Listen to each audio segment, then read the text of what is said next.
Bonjour, ravi de vous retrouver sur le plateau d'APE, Agir pour l'environnement, la seule et unique émission de la planète entièrement consacrée à l'environnement, de la planète mahoraise évidemment, entièrement consacrée à l'environnement et à sa protection. Aujourd'hui, on va parler, tenez-vous bien, de la forêt mahoraise. Alors on entend souvent parler de la forêt primaire. Anne-Constance, bonjour. Bonjour Patrick. C'est quoi la forêt primaire ? La forêt primaire, c'est une forêt qui n'a pas encore subi les pressions de l'homme et celle de Mayotte est rare et belle. Elle contient des essences uniques dans le monde. Pour autant, la surface globale de la forêt de Mayotte se réduit et ça commence à poser des problèmes pour la gestion des eaux, la stabilisation des sols et d'autres aspects qu'on verra dans cette émission. Oui, on va en voir tout un tas d'aspects dans cette émission et notamment des opérations de contrôle et de lutte contre la déforestation qui sont engagées régulièrement. On va découvrir tout ça, tout de suite, le sommaire de l'émission.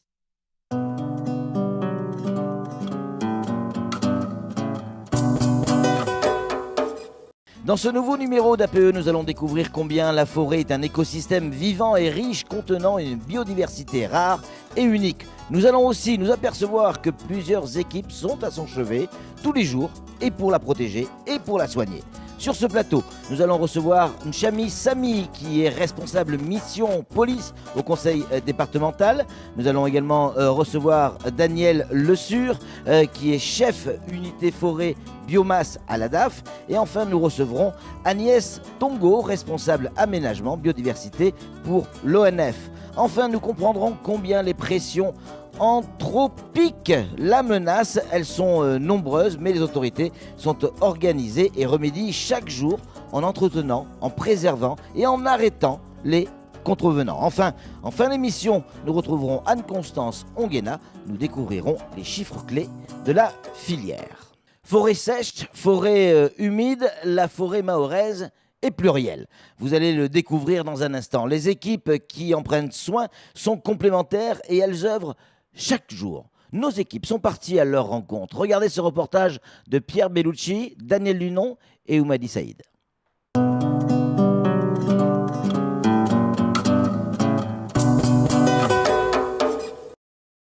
La conservation de la forêt mahoraise constitue un enjeu déterminant en matière de maintien de la biodiversité, de protection des sols et de préservation de la ressource en eau. L'île aux lagons est composée d'une mosaïque constituée de zones défrichées, de zones agroforestières et de forêts. Ces écosystèmes concentrent une large majorité d'espèces indigènes et endémiques entre forêts sèches et forêts humides. Il y a tout ce qui est l'étage littoral et associé, donc c'est de la végétation de bord de mer. Il y a l'étage de forêt sèche. Ensuite, il y a l'étage qu'on qualifie de forêt mésophile. C'est un peu l'étage de transition entre la forêt sèche et la forêt humide. Ensuite, on a la forêt humide. Et enfin, on a ce qu'on peut qualifier l'étage, on va dire, montagnard, submontagnard, qu'on retrouve à Chungui, mais du coup plutôt sec. Et par exemple au Benara et Nsapéré, plutôt humide. Le Conservatoire botanique national de Mascarin est une association qui travaille sur la connaissance et la conservation de la flore et des habitats. Elle possède un agrément national et son antenne locale répertorie les espèces afin notamment d'assurer leur protection.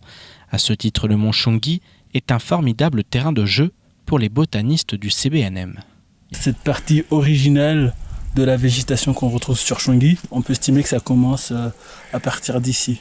Donc on voit que ça descend un peu plus bas, mais globalement on peut dire qu'à partir d'ici, on a une végétation tout à fait originale au niveau de l'île, et même on peut considérer à l'échelle mondiale, étant donné du nombre d'endémiques stricts du site. Problème en dehors de ces zones refuges d'altitude, la majeure partie du patrimoine forestier est constituée de forêts secondaires ayant subi d'importantes perturbations d'origine humaine. À ce titre, le service des ressources forestières du conseil départemental met en œuvre des actions de reboisement sur certaines parcelles. C'est le cas au niveau du bassin versant de la retenue collinaire de Dzomonier, zone sur laquelle des cultures illégales ne cessent d'être implantées. Le problème qui se pose ici, c'est que les personnes, comme on est là, on ne les a pas aperçues. Ils sont 2 fois non identifiables. Et même si on les trouve ici, on ne peut pas non plus les verbaliser puisqu'on peut pas, ils sont pas identifiés. Donc là, ce qui se passe, c'est qu'on va noter, on va relever. Ça va être recensé comme étant un espace détruit.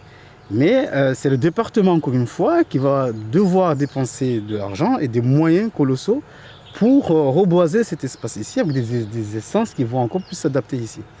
Afin de lutter contre les mauvaises pratiques, l'Office national des forêts et le service des ressources forestières reçoivent l'appui des forces de l'ordre dans le cadre d'opérations de destruction de cultures illégales. En ce mois de février 2019, c'est du côté de la forêt départementale de Majimbini que les agents mènent une action coup de poing.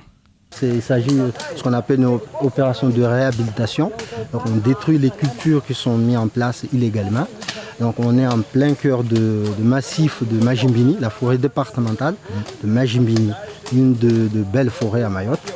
Malheureusement, comme vous voyez tout autour, tout a été défriché donc, pour installer des cultures de manioc en particulier de 6 mois. C'est-à-dire ces maniocs ont la capacité en 6 mois de donner déjà des fruits récoltés. Donc vous pouvez regarder, le champ est immense. Donc ça c'est fait pour la vente. Afin de mieux protéger le poumon de l'île, en septembre 2017, le gouvernement a annoncé qu'il soutenait le projet de création de la réserve naturelle nationale des forêts publiques de Mayotte. Cette initiative co-construite avec le conseil départemental concernera 2800 hectares dans 6 massifs forestiers. Son officialisation est prévue en 2020.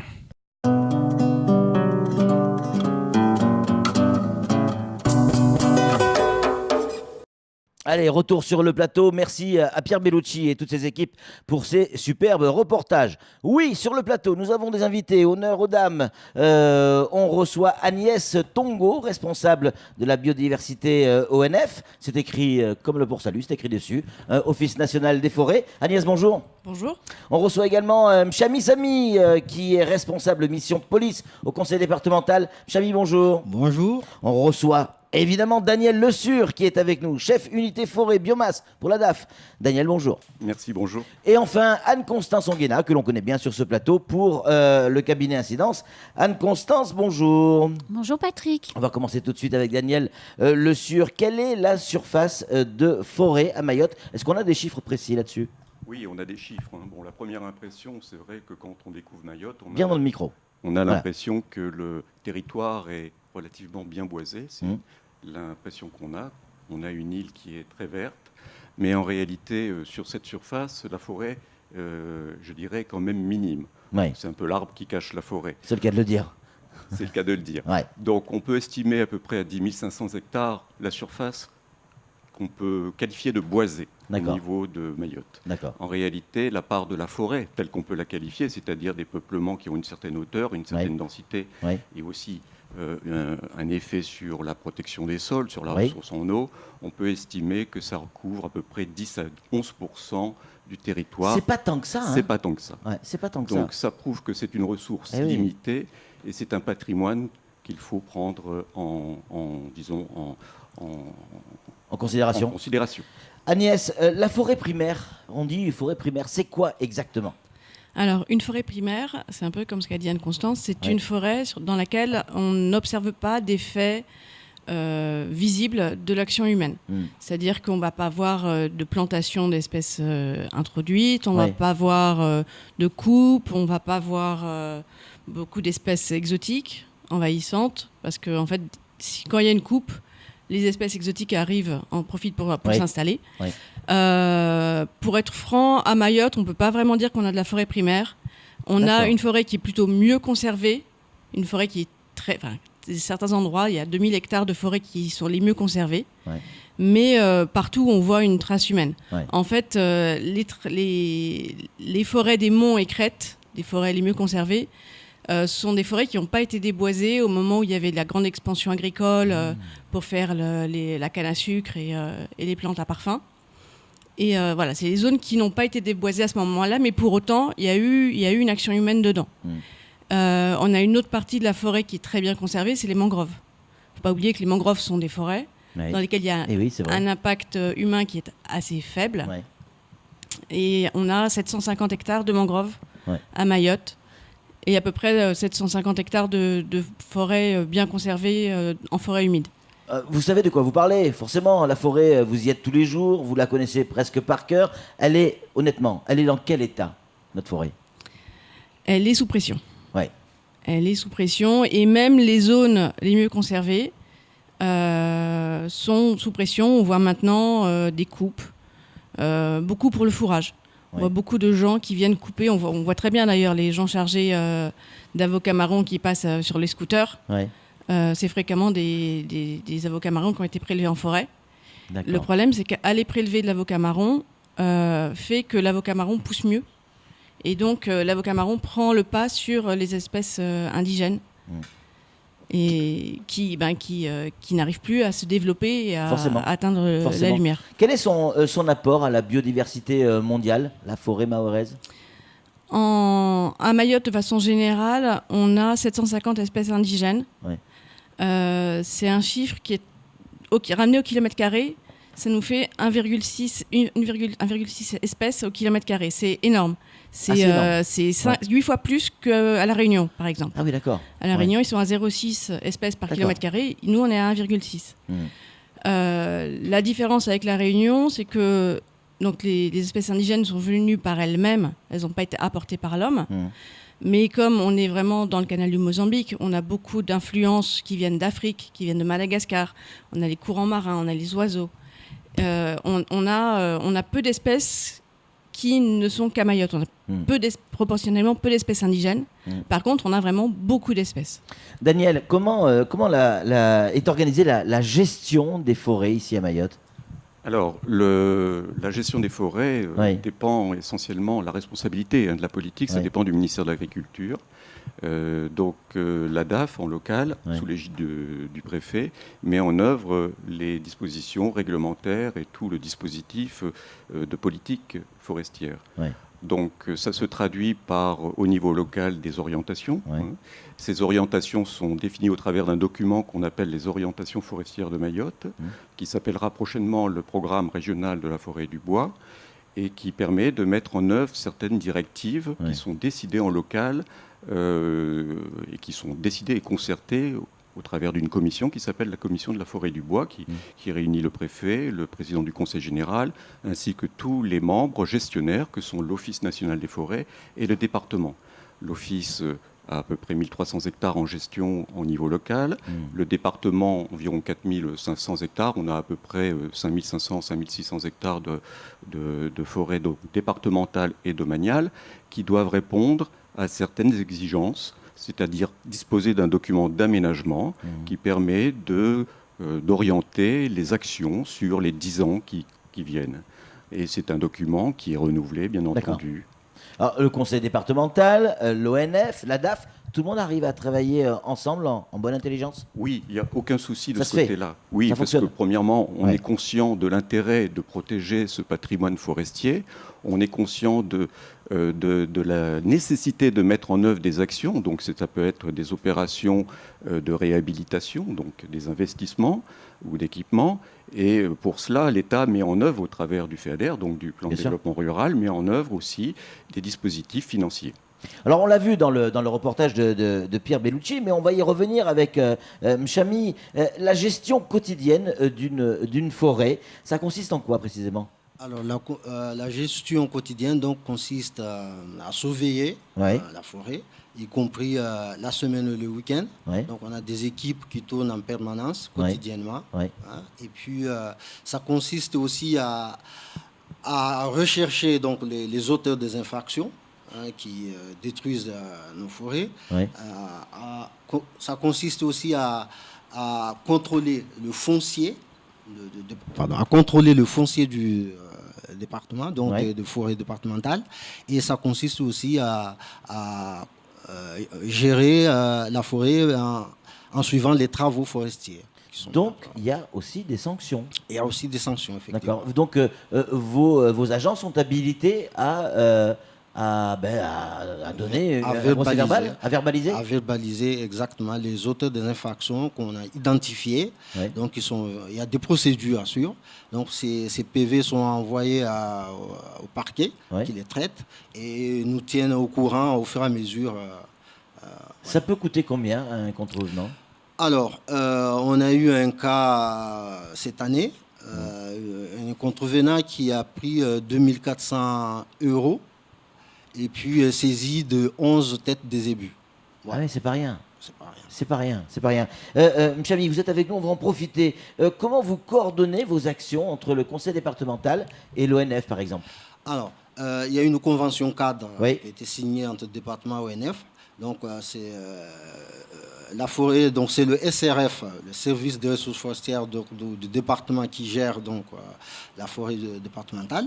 Donc, avec l'ONF, bien entendu, on mutualise nos moyens logistiques ou personnels, des personnels, sur des opérations de réhabilitation ou d'autres opérations de patrouille commune, qu'on appelle ça, mais même avec la DAF aussi. Bien sûr. Voilà. Quels sont, avec des mots simples, quels sont les apports de notre forêt dans notre quotidien? Alors, nos apports, on a plusieurs apports, Oui.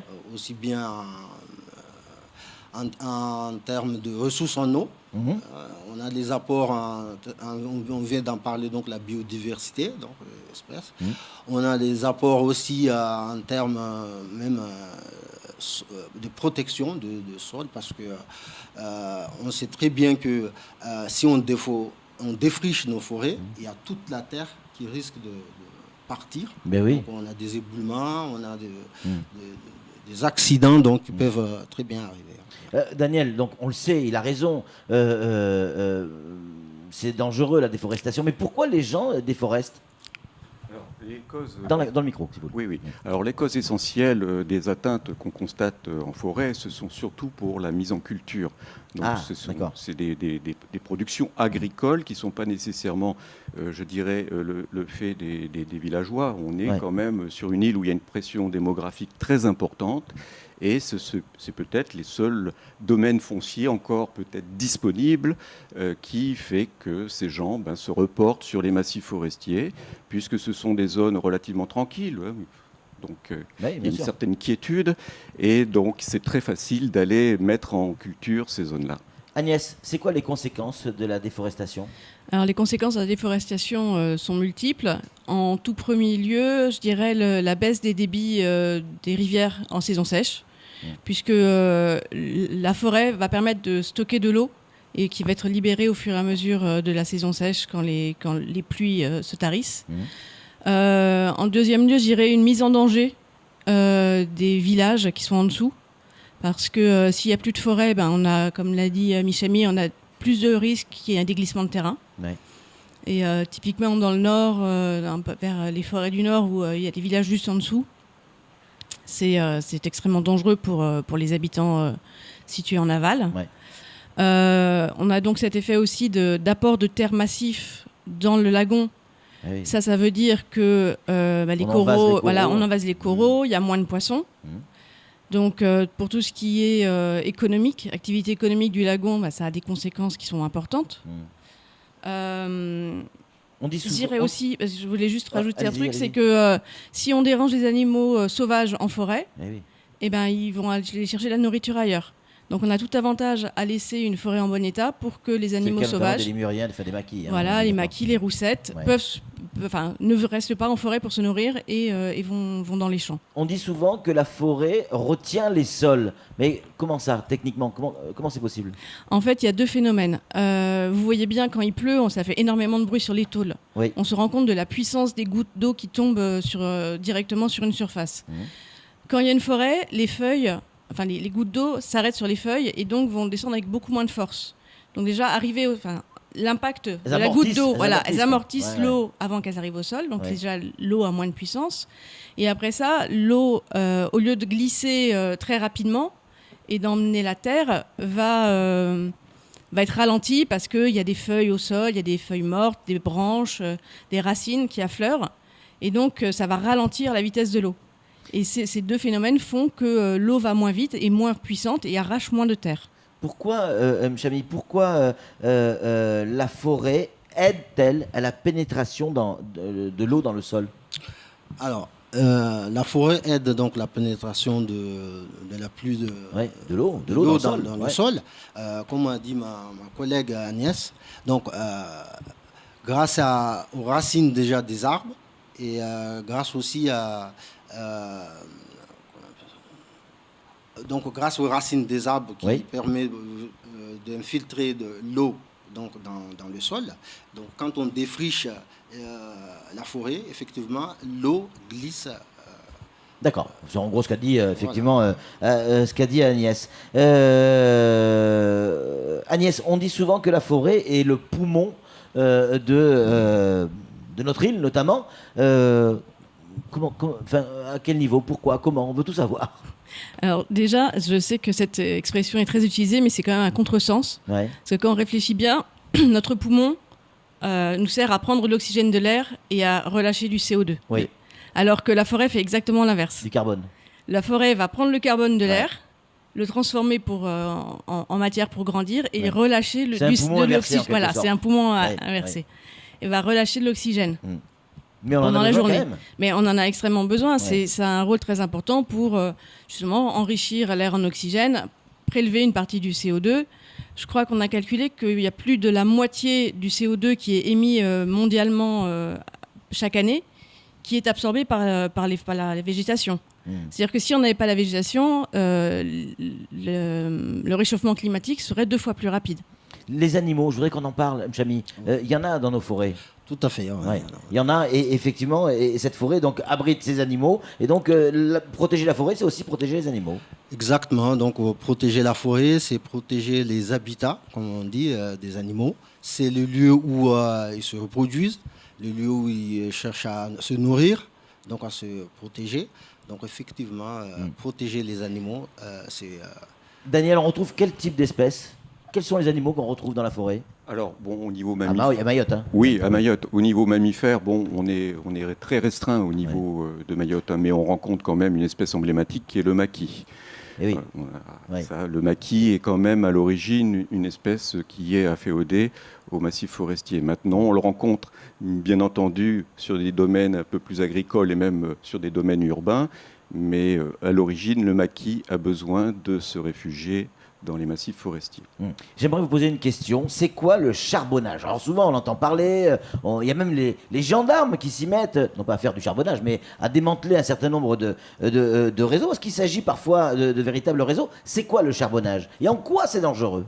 Alors, le charbonnage, c'est une technique qui vise à prendre du bois et à entretenir un cycle de carbonisation, de combustion lente, à l'étouffer, qui permet de produire du charbon de bois, qui est mis après en vente sur des réseaux, enfin, qui était mis en vente auparavant dans des kangas. Et maintenant, c'est une pratique qui est prohibée, puisque nous avons du charbon de bois d'importation très facilement au même coût. Dans les stations ou ailleurs Dans les stations. Pour des coûts moindres, et ce sont des produits qui sont issus de processus industriels avec des taux de rendement beaucoup plus importants. Parce qu'il ne faut pas oublier qu'il faut à peu près sur un mètre cube de bois, il y a à peine la moitié qui finalement sert véritablement au charbon de bois.